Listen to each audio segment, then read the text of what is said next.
Oke, ketemu lagi teman-teman semuanya. Kali ini kita bermain di kebun jeruk, teman-teman. Ini varietasnya adalah ataupun jenis jeruknya adalah jeruk siam, teman-teman. Jeruk hijau ya, teman-teman. Nanti cirinya adalah hijaunya mengkilap, teman-teman, dan bukan hijau gelap gitu. Nah, ini ada sekitar 20-30 pohon, teman-teman, untuk jeruk siamnya. Nah, ini yang kecil-kecil ini 1,5 tahun, teman-teman. 1,5 tahun, umur 1,5 tahun, rata-rata 1,5 tahun. Dan yang besar-besar itu udah 2 tahun, teman-teman, begitu. Nah, ini teman-teman, berbuah lebat ya, berbuah lebat, teman-teman. Ini jeruknya gitu. Nah, ini dibudidayakan non organik ya, tidak secara organik, teman-teman, tapi pupuk organik tetap masuk, baik yang padat maupun yang cair. Karena mau disebut semi organik karena dalam prinsip organik kan nggak ada yang setengah-setengah gitu. Kalau organik ya organik, kalau masih pakai kimia berarti bukan organik, teman-teman. Jadi ini bisa disebut budidayanya secara secara non organik, teman-teman, begitu. Namun memang penggunaan pupuk kimianya itu dibatasi dan memang bukan dominan, tapi dominannya sudah menggunakan pupuk organik. Kemudian pestisidanya juga pestisida alami, teman-teman, dari bahan-bahan nabati begitu. Pupuk kimia yang dipakainya, teman-teman, ini untuk merangsang ataupun untuk pembungaan, teman-teman, begitu, pasca pemangkasan, sehingga setelah dipangkas itu tumbuh tunas baru dengan membawa bunga, teman-teman, dengan membawa bunga. Ini ketika berbunga itu sampai tertutupi, teman-teman, sampai tertutupi oleh bunga jeruknya ya, itu putih semuanya begitu. Pupuk yang kami pakai itu adalah MKP, teman-teman, ada MKP dan KNO3 putih, teman-teman, begitu. Itu untuk merangsang pembungaan dan pembuahan nanti ke depannya gitu. Nah, hanya saja ini fokus pembahasan kita kali ini adalah terkait dengan hama dan permasalahan kerontokan ya, teman-teman, begitu. Karena kebetulan ini jeruknya banyak rontok, banyak berguguran gitu, banyak berguguran dari yang memang belum matang gitu ya, dari yang hijau-hijau sampai dengan yang sudah kuning-kuning seperti di bawah itu terlihat, teman-teman, begitu. Ini hama yang pertama, teman-teman, biasa menyerang jeruk itu kutu kebul, teman-teman. Kita bisa lihat putih-putih situ biasanya ditandai dengan banyak semut gitu. Biasanya kan orang-orang nyebutnya hama semut katanya, padahal bukan. Semut itu memakan bagian manis daripada kutu kebul ini, dari yang putih-putih itu. Nah, ini ada juga yang bilang kutu loncat katanya, teman-teman, karena memang si kutunya berpindah-pindah dengan cara loncat-loncat, teman-teman, gitu. Nah, ini untuk kutu kebul ini sendiri bisa kita atasi biasa.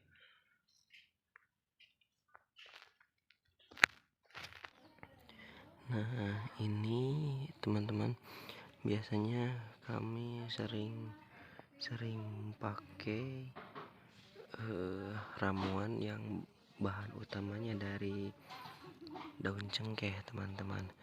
dari daun cengkeh. Kenapa daun cengkeh? Karena memang memanfaatkan yang sering terbuang begitu. Karena kalau cengkehnya sendiri buahnya itu kan sering dijual ya, dan memang mempunyai nilai yang cukup tinggi teman-teman. Perbedaannya dari kandungannya itu 20%. Untuk buahnya itu 90% mengandung eugenol ya, minyak eugenol. Itu kandungan utamanya dari cengkeh, itu 90% di buahnya, sedangkan di daunnya itu 70% teman-teman. Beda 20%, tapi kita tetap memperhatikan faktor ekonomis, dan tentunya kita tinggal main komposisi saja untuk pembuatan bahannya. Itu bisa menghasilkan ramuan ataupun pestisida nabati yang memang punya daya gedor tinggi untuk mengatasi serangan hama dan penyakit gitu. Nah, untuk pestisida daun cengkeh ini sendiri itu bisa untuk mengatasi serangan hama maupun penyakit. Itu berbagai jenis hama dan berbagai jenis penyakit. Ramuannya ataupun racikannya nanti kita akan bahas di pertemuan yang akan datang ya teman-teman, lebih detailnya.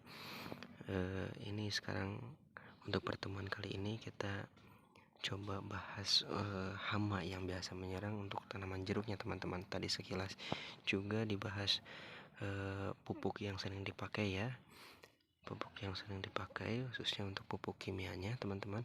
Nah, ini selain menggunakan pupuk ataupun pestisida ya, maksudnya teman-teman, dari yang berbahan utama dari daun cengkeh, ini juga kita coba dengan yang ada di rumah gitu.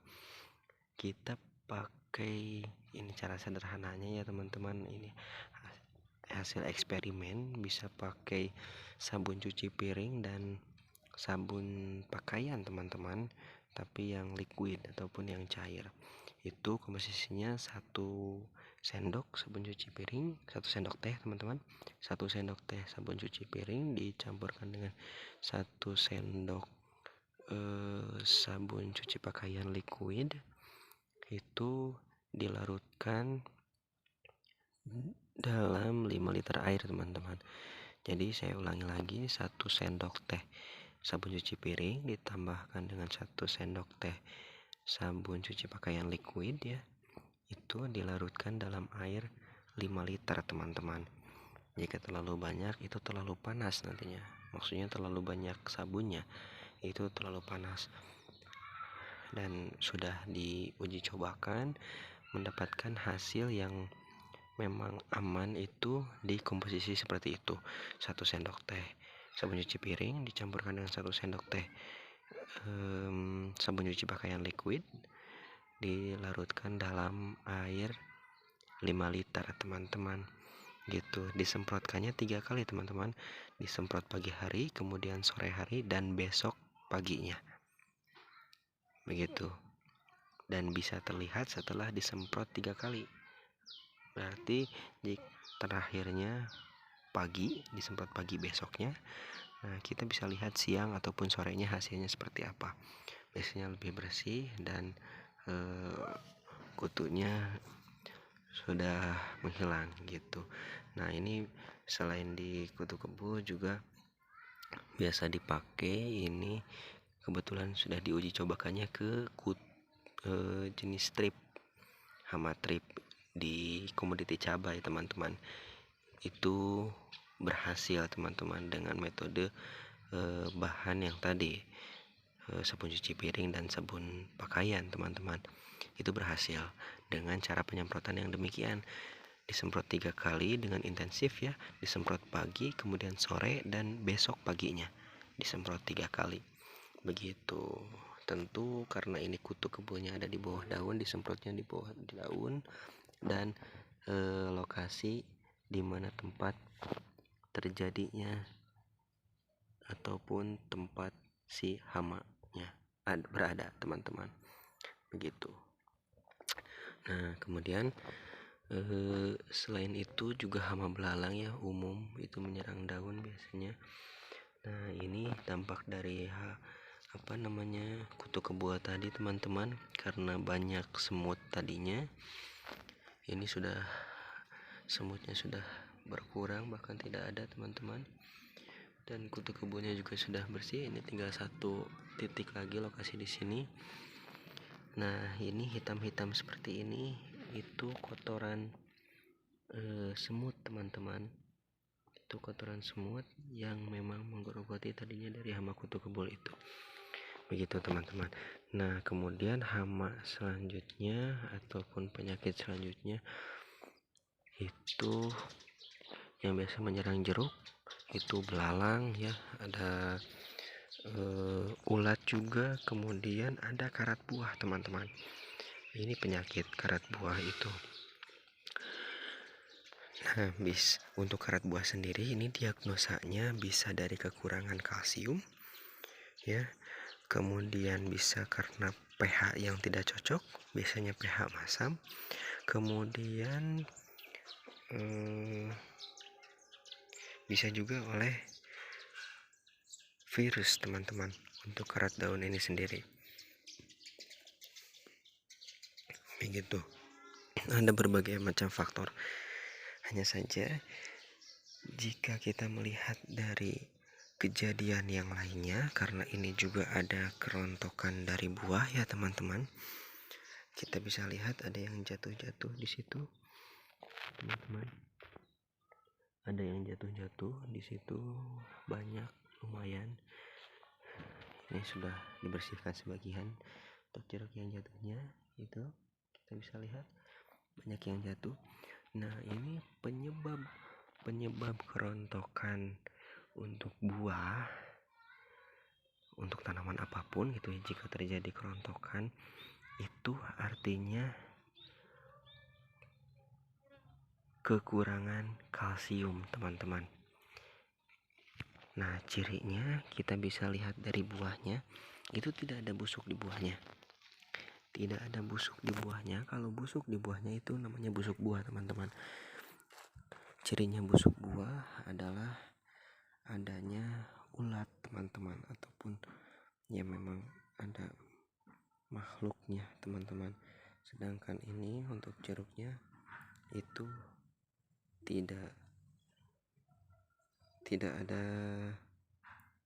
bekas suntikan daripada kupu-kupu, biasanya dari kupu-kupu, dan mereka menginjeksikan bakal anakannya ataupun nimpanya ke buah, sehingga setelah jadi ulat tumbuhnya di dalam dan menggerogoti di dalam buahnya. Sedangkan ini tidak ada, buahnya tampak mulus, biasanya lebih kerdil ya, ukurannya lebih kerdil, ataupun bisa ukuran normal seperti sudah matang, tapi pas dibuka rasanya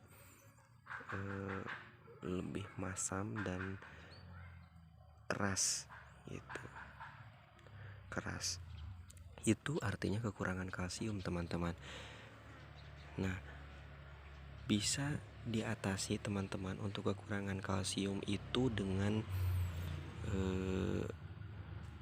penambahan kapur teman-teman. Memakai pengapuran itu untuk cara yang mudah teman-teman, dan bisa juga memperbaiki pH begitu, karena untuk kandungan kapur sendiri itu ada Ca-nya, ada kalsiumnya, ada magnesiumnya juga teman-teman, sehingga selain bisa untuk mencukupi kebutuhan akan kalsiumnya, proses pengapuran juga bisa untuk memperbaiki pH-nya teman-teman, sehingga bisa menghasilkan buah itu bisa menambah kemanisan teman-teman dengan kapur ya. Kemudian yang kedua tadi mengatasi kerontokan buah seperti yang terjadi di sini teman-teman. Mencukupi kebutuhan kalsium itu bisa mengatasi kerontokan pada buah teman-teman. Kemudian yang ketiga itu bisa memperbaiki pH teman-teman, sehingga bisa mencegah ataupun mengatasi karat pada buah teman-teman, begitu. Dan tadi sudah ada kita lihat ciri-ciri buah yang terkena karat buah teman-teman. Seperti yang tadi sudah dikatakan bahwa ada beberapa faktor ya untuk yang menyebabkan karat buah teman-teman. Nah, karena ini terjadi kerontokan dan kekurangan kalsium teman-teman, ini bisa kita katakan bahwa karat buah itu berasal dari kekurangan kalsium dan keadaan pH yang asam teman-teman. Begitu, sehingga langkah yang perlu dilakukan adalah memberikan pengapuran teman-teman. Untuk tanaman yang sudah berbuah seperti ini, yang sudah agak besar, tetapi ini belum terlalu besar ya teman-teman tanamannya, karena ini baru 1,5 tahun teman-teman tanamannya, dan berbuah juga ini baru berbuah teman-teman.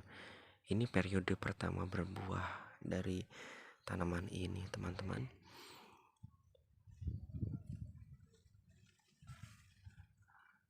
Nah, kebutuhan untuk pemberian kapurnya teman-teman, satu tanaman itu 1 kilo teman-teman.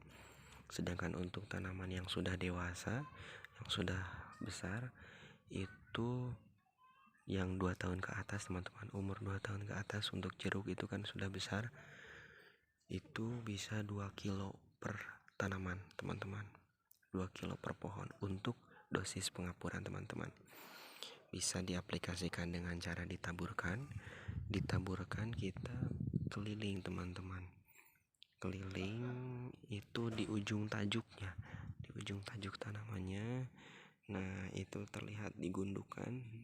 Nah, pemberian pengapurannya itu di ujung daun, jadi ke pinggirnya, jauh dari pangkalnya itu sampai di ujung daun, karena akar-akar halus berada di situ teman-teman, sehingga proses penyerapannya akan berlangsung lebih cepat. Begitu. Bisa juga dengan cara disiramkan teman-teman, jadi kapurnya dilarutkan, tentu dengan dosis yang tadi teman-teman. Satu tanaman itu 1 kilo, boleh kita larutkan dalam 1 gayung air 1 liter bisa, 2 liter juga bisa. Begitu teman-teman konsentrasinya. Begitu. Namun di sini suka dipakai untuk tanaman yang kecil. Untuk dosis yang 1 kg per tanaman itu dilarutkan dalam 1 liter air, sehingga jika pengapuran untuk tanaman dewasa yaitu 2 kilo per tanaman, itu dilarutkan dalam 2 liter air teman-teman. Begitu. Nah, untuk hasil buahnya pun nanti biasanya akan lebih manis teman-teman, akan lebih manis. Ini biasanya kita menilai jika buah jeruk itu masih hijau, itu kan asam teman-teman. Nah, untuk buah jeruk siam ini itu bisa manis kalau kebutuhan nutrisinya terpenuhi, makro maupun mikronya. Seperti itu. Seperti tadi, unsur hara mikro yang dibutuhkan itu salah satunya adalah kalsium. Nah, jika tidak dipenuhi juga akan berdampak pada hasilnya teman-teman. Seperti itu. Terima kasih teman-teman untuk pertemuan kali ini. Kita cukupkan sekian dulu teman-teman. Nanti kita bahas lebih lanjut lagi, lebih detail lagi, bisa terkait dengan pemupukannya, juga dengan racikan pestisida nabatinya teman-teman yang suka dipakai di sini. Begitu teman-teman, semoga bermanfaat. Jika ada yang ingin ditanyakan, silahkan tanyakan teman-teman. Terima kasih, sampai bertemu lagi di pertemuan lapangan yang selanjutnya teman-teman.